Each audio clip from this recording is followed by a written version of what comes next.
પર માહિતી સાથે જોડાયા છે સહયોગી તૃપ્તિ કપૂરિયા. તૃપ્તિ, ગુડ મોર્નિંગ. કઈ રીતે આજે બ્રોકરેજ હાઉસીસના ક્યાં છે રિએક્શન્સ?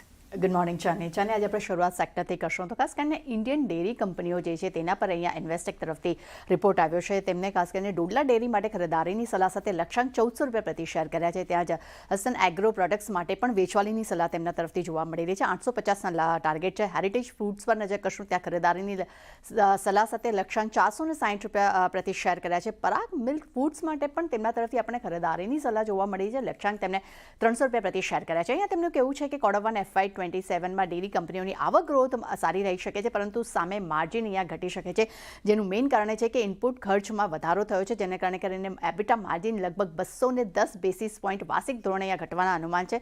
સાથે તેમનું એ પણ કહેવું છે કે જે હિસાબે કવરેજ હેઠળની કંપનીઓ છે તેના નફામાં પણ વાર્ષિક ધોરણે 27 થી 45% ઘટાડાના અનુમાન તેઓ રાખી રહ્યા છે. અને સૌથી વધુ તેમને પસંદ આવી રહ્યો જે સ્ટોક છે એ છે ડોડલા ડેરી. ત્યારબાદ કન્ઝ્યુમર ગુડ્સ પર અહીંયા ઇન્વેસ્ટેક તરફથી રિપોર્ટ આવ્યો છે. તેમનું કહેવું છે કે Q1 FY27માં કન્ઝ્યુમર સ્ટેપલ્સ સેક્ટર્સમાં ડબલ ડિજિટ ગ્રોથની તેઓ અપેક્ષા રાખી રહ્યા છે. ખાસ કરીને ફૂડથી જોડાયેલા કાચા માલને ખર્ચને કારણે કરીને માર્જિન જે છે તે અહીંયા એક મર્યાદિત રહી શકે છે, પરંતુ ખાસ કરીને લિકર કંપનીમાં રેડિકો ખેતાન સૌથી વધુ તેમને પસંદ આવી રહ્યું છે, કારણ કે તેનું પરફોર્મન્સ તેમને વધુ સારું લાગી રહ્યું છે. બીજી તરફ ટાઇટન, નાયકા, વિશાલ મેગામાર્ટ માટે તેમને એક્સપેક્ટેશન રાખી રહ્યા છે કે 20%થી વધુનો ગ્રોથના અનુમાન તેઓ અહીંયા જોઈ રહ્યા છે. સામે લાર્જ કેપ કંપનીઓમાં Marico, Varun Beverages, Titan, Eternal, United Spirits જેવા કાઉન્ટર્સ તેમને ખાસ પસંદ આવતા જોવા મળી રહ્યા છે. ત્યારબાદ નજર કરશું ઓટો પર. અહીંયા સેલેસે તરફથી રિપોર્ટ આવ્યો છે. ત્યાં તેમનું કહેવું છે કે Q1 FY27માં કોમોડિટી ખર્ચના ઇન્ફ્લેશનને કારણે કરીને ઓટો OEMમાં માર્જિનમાં એક ઘટાડો આવી શકે છે તેવી તેઓ ધારણા રાખી રહ્યા છે, પરંતુ સામે ઓટો સેક્ટર્સમાં 19% આવક ગ્રોથ જે છે તે લગભગ 15%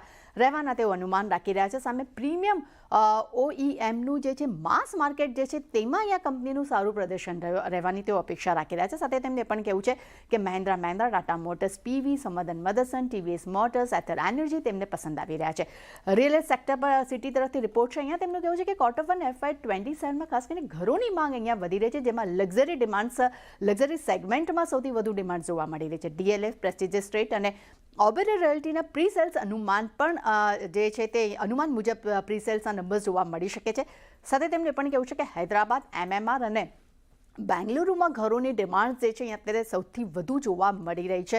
અને સાથે તેમને પણ કહેવું છે કે વધુ ઓક્યુપન્સીને કારણે કરીને ફોનેક્સ મિલ જેવા શેર્સ છે તેના આવકમાં સારો સુધારો જોવા મળી શકે છે. અને છેલ્લે નજર કરશો એ છે કે PIT ટેક માટે અહીંયા ગોલ્ડમેન સચની ન્યુટ્રલ રેટિંગ સાથે લક્ષ્યાંક ઘટાડીને 637 રૂપિયા પ્રતિ શેર કરવામાં આવે છે. અહીંયા તેમનું કહેવું છે કે QOQ ધોરણે નબળા ક્લાયન્ટ્સ એક્ટિવને કારણે કરીને આવકમાં લગભગ 5%થી વધુનું એક દબાણ જોવા મળી શકે છે, પરંતુ સામે H1માં પડકારની વચ્ચે પણ FY27માં આવક જે છે તે સ્થિર રહેવાના અનુમાન તેઓ રાખી રહ્યા છે. અને FY26-28ના EPS અનુમાન જે છે અહીંયા 15% સુધી તેમને ઘટાડ્યા છે. એટલે ઓવરઓલ કહી શકાય કે ચાની જેટલા પણ બ્રોકરેજ રિપોર્ટ આવે છે દરેક પર એક સારી આપણને ઇમ્પેક્ટ જોવા મળી શકશે. જી તૃપ્તિ, આભાર આપનો આ સમગ્ર માહિતી માટે.